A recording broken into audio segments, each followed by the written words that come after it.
Agora é hora do quadro Sua Saúde. Roda a vinheta.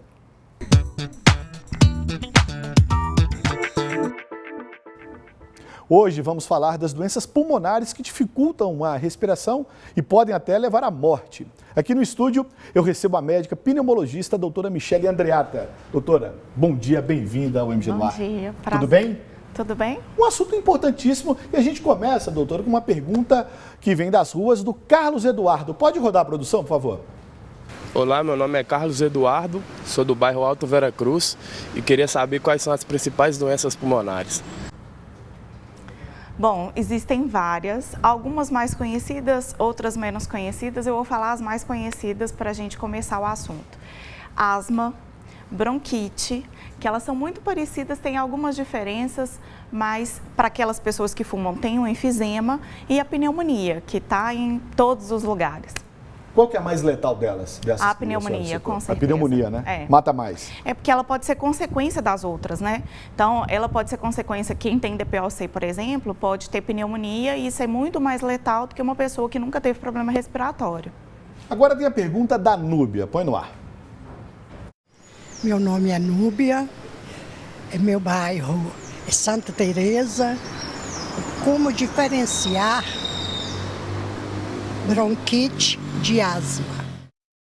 Ah, excelente pergunta. Boa pergunta. Muito boa. Então, a bronquite, ela pode acontecer em alguns quadros que são infecciosos. Uma gripe, uma infecção viral ou uma infecção bacteriana pode gerar aí uma bronquite, que é a inflamação do brônquio, onde passa o ar. Eu costumo falar que é como se fosse o encanamento do pulmão. E aí, essa inflamação a gente chama de bronquite. Agora, para quem tem inflamação crônica desencadeada por alérgenos, por exemplo, aí a gente dá o nome de asma. Geralmente é aquela pessoa que chia, né, que é o gatinho miando ali dentro do pulmão. Essa pessoa geralmente tem asma. E tem gente que nem sabe que tem asma. Por exemplo, às vezes vai dar um tiro, que a gente fala, que é na corrida, né, correr muito mais rápido e não consegue. Entra em fadiga muito mais rápido. Isso pode ser asma. Então, é importante procurar um pneumologista para a gente diferenciar, porque dentro da asma também tem as suas nuances e suas diferenças. Não só com alérgenos respiratórios, mas às vezes o exercício físico pode induzir. E quanto que a bombinha diária é recomendada, doutora? A bombinha vai depender da bombinha. Hoje em dia, ao contrário do que muita gente imagina, não tem só aquela bombinha de spray. Hoje em dia a gente tem outros dispositivos que às vezes o paciente nem se dá conta que é uma bombinha. E para cada bombinha, para cada dispositivo, a gente vai ter uma indicação. Sem dúvida nenhuma, os mais usados são os broncodilatadores, que é para abrir essa respiração e aí diminui o sintoma. E tem o corticoide, que aí, por exemplo, na asma, que é uma doença inflamatória crônica, a gente vai precisar do corticoide para desinflamar essa via e permanecer aberta. A doutora Michele Andreatta, que é pneumologista, vai responder agora uma pergunta que chega pelo nosso WhatsApp do povo, 31982720020. Marcos, muito obrigado pela mensagem, Marcos. Bom dia, Garcia, bom dia. Sinto falta de ar sempre que faço qualquer esforço físico.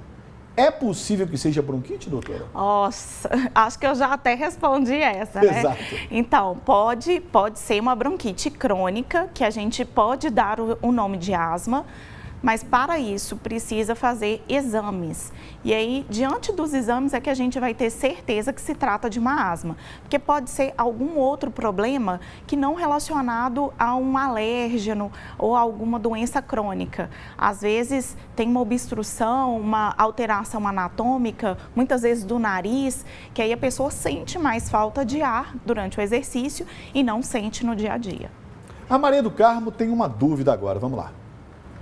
Meu nome é Maria do Carmo Borges, moro no bairro Lagoa. Qual a doença respiratória mais letal?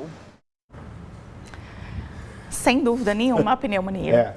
Sem dúvida nenhuma, porque dentro do hospital é muito comum a gente ter ali pacientes que estão internados por algum outro motivo, às vezes entra assim com uma infecção urinária, que não tem nada a ver com a pneumonia. Mas aí no decorrer do tempo ali dentro do hospital adquire outros germes, porque a gente sabe que dentro do hospital a gente tem uma seleção de germes que são mais fortes, mais resistentes a antibiótico, por exemplo, e aí desenvolve pneumonia. Isso é muito comum. E aí essa pneumonia que leva à letalidade, porque aí a gente, que eu saiba, ninguém consegue ficar sem oxigênio. Então, a pneumonia, ela piora a troca gasosa e aí sem o oxigênio a pessoa fica mais debilitada e desencadeia uma série de processos que podem ser letais e sem dúvida nenhuma é a doença que mais mata em ambiente hospitalar. E o bom da gente repetir as questões que a gente acaba consolidando Fixando, e firmando, né? fixando Claro. essas informações que são muito importantes. Agora a pergunta vem da rua e é da Rita, vamos lá. Meu nome é Rita, eu moro no bairro Floresta. Eu gostaria de saber se a doença pulmonar evolui rapidamente.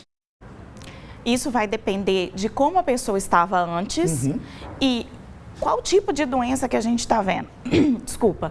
Durante a Covid, a gente viu isso com muito maior frequência. Aquelas pessoas que já tinham alguma comorbidade, que a gente fala, alguma doença por trás, elas tinham um nível de letalidade muito maior do que aquela pessoa que não tinha nada.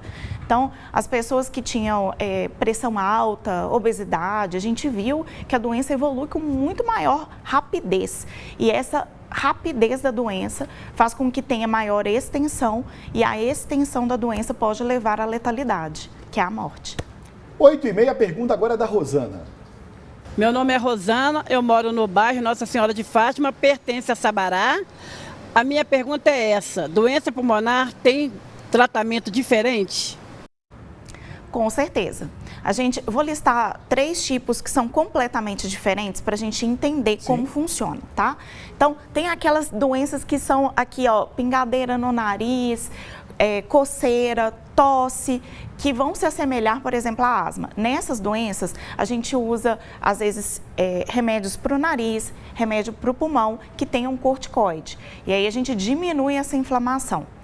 Para tabagista, por exemplo, o tabagista normalmente tem ali enfisema que traz muita falta de ar, mas ele não é tão inflamado. Então a gente usa broncodilatador, é uma bombinha também, mas ela tem outra função, né? Que aí vai aliviar o sintoma, mas sem dúvida nenhuma o tratamento começa com parar de fumar, básico. E outra doença que é pouco comentada, mas que é muito comum, são as doenças relacionadas à hipertensão pulmonar, né? Então, quando tem pressão alta dentro do pulmão, também traz problema.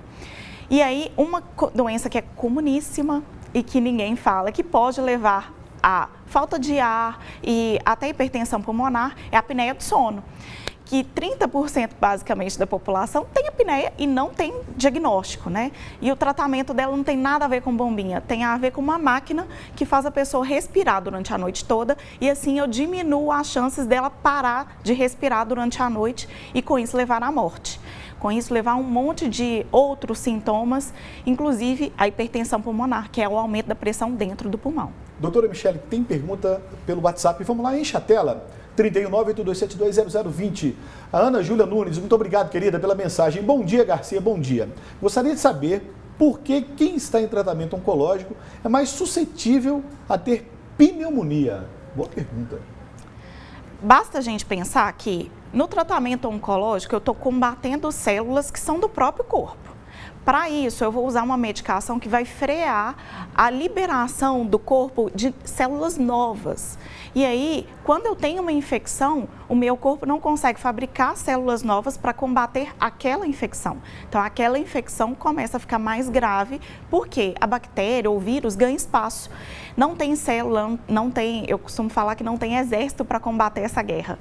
Então, o corpo acaba perdendo a guerra, muitas vezes, e tendo uma infecção muito mais potente, muito mais grave, do que seria numa pessoa que não tem o tratamento oncológico. A última pergunta é do Alfredo. Pode rodar, produção? Eu me chamo Alfredo Humberto de Carvalho, o meu bairro é o bairro Vera Cruz e a minha pergunta é: quando devo procurar ajuda médica? Excelente.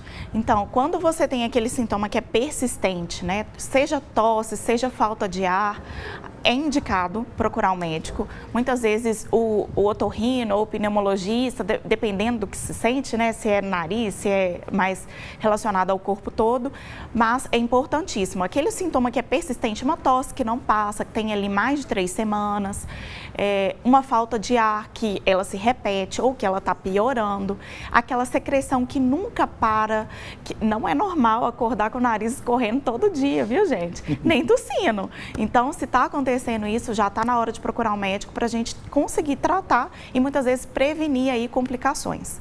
Conversamos ao vivo com a doutora Michele Andreatta, pneumologista. Doutora, obrigado. Seja sempre bem-vindo e volte sempre. Prazer foi todo meu. Conte sempre comigo. A senhora brilhou, doutora.